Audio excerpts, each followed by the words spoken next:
War is peace. Freedom is slavery. Ignorance is strength.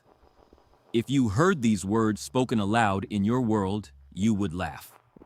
Or you would question the sanity of the one who said them.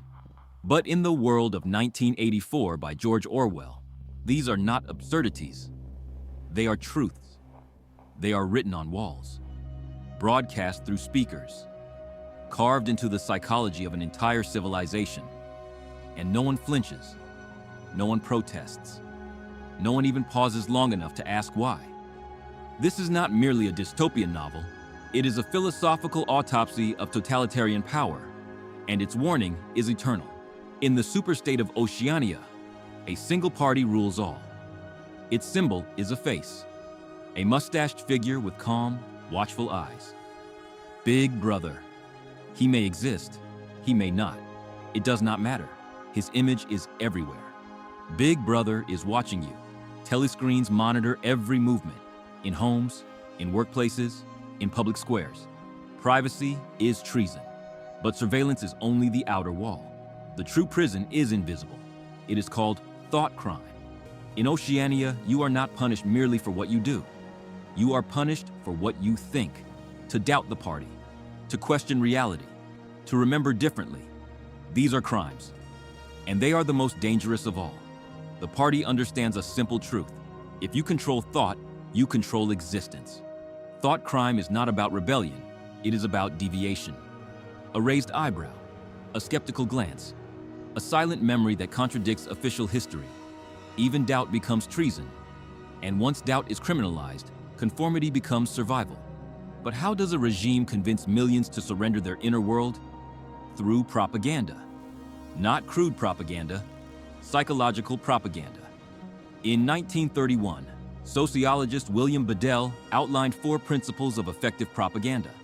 The party in 1984 executes them with surgical precision. Step 1. Appeal to emotion. Avoid debate. In Oceania, arguments are irrelevant. Facts are unnecessary. The party does not persuade through logic. It inflames through feeling. Which leads us to the ritual known as the 2 minutes hate. Every day, citizens gather.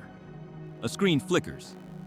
The image of the enemy appears, and the room erupts. Screaming, cursing, spitting. Notice the genius. When people scream together, they bond together. When they hate together, they belong together. The party does not argue why the enemy is evil. It orchestrates rage, and rage silences reason. Even Winston, our protagonist, who secretly despises the regime, finds himself shouting. The crowd pulls him in. Because resisting alone is harder than surrendering together. Step 2. Create us versus them.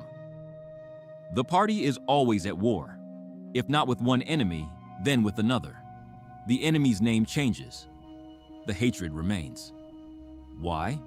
Because a population without an external enemy might turn inward, might question authority, might ask inconvenient questions.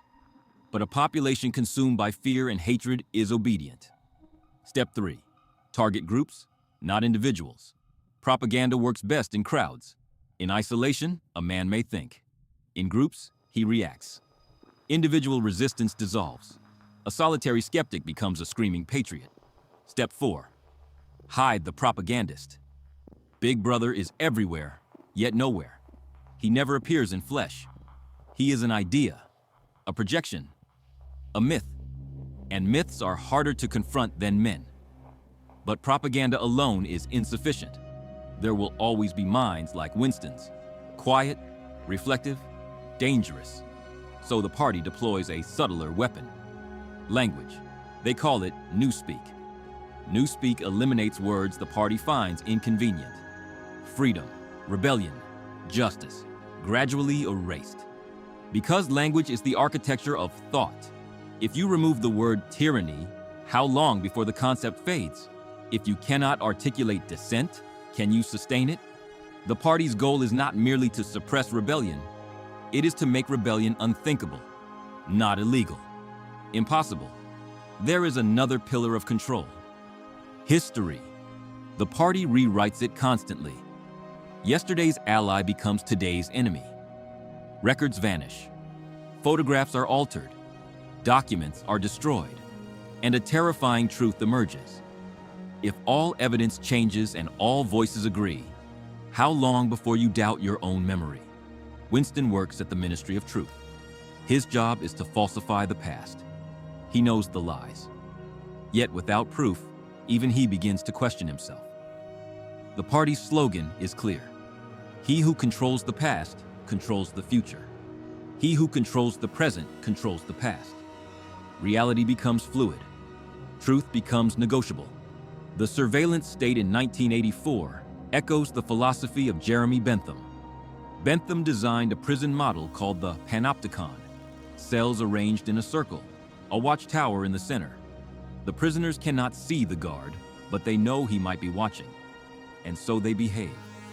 The brilliance is psychological, control without constant enforcement, fear without visible chains. In Oceania, telescreens function as the modern Panopticon.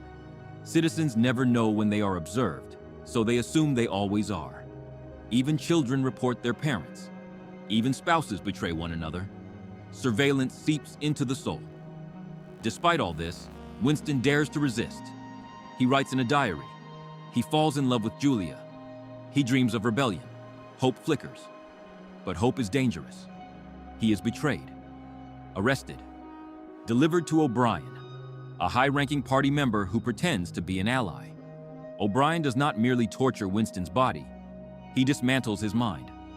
Electric shocks, isolation, sleep deprivation. But physical pain is not enough. The party wants submission. O'Brien asks a simple question. How many fingers am I holding up? 4. Wrong. The party says 5. And here lies the philosophical abyss. This is not about mathematics. It is about reality. If the party says 2 + 2 = 5, and you accept it, then reality no longer belongs to you. It belongs to power. Totalitarianism does not demand obedience alone. It demands belief. It demands that you surrender the final sanctuary, your perception.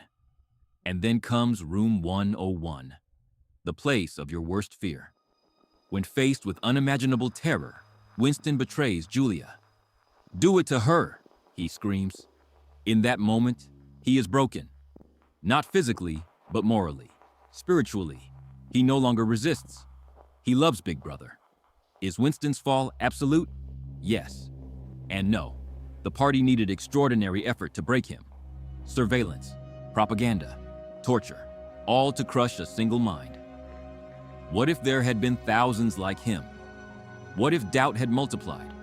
The party can rewrite history, but it cannot erase mathematics.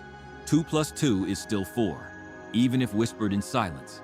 1984 is not an attack on one ideology.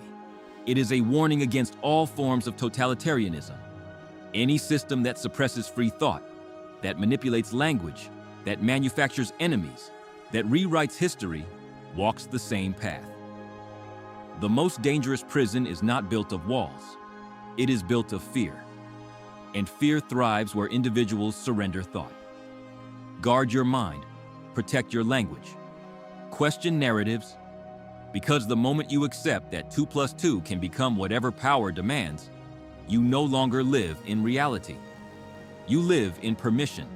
And a civilization that abandons truth eventually abandons itself. This has been Chronos Wisdom. Remember, freedom begins in the mind.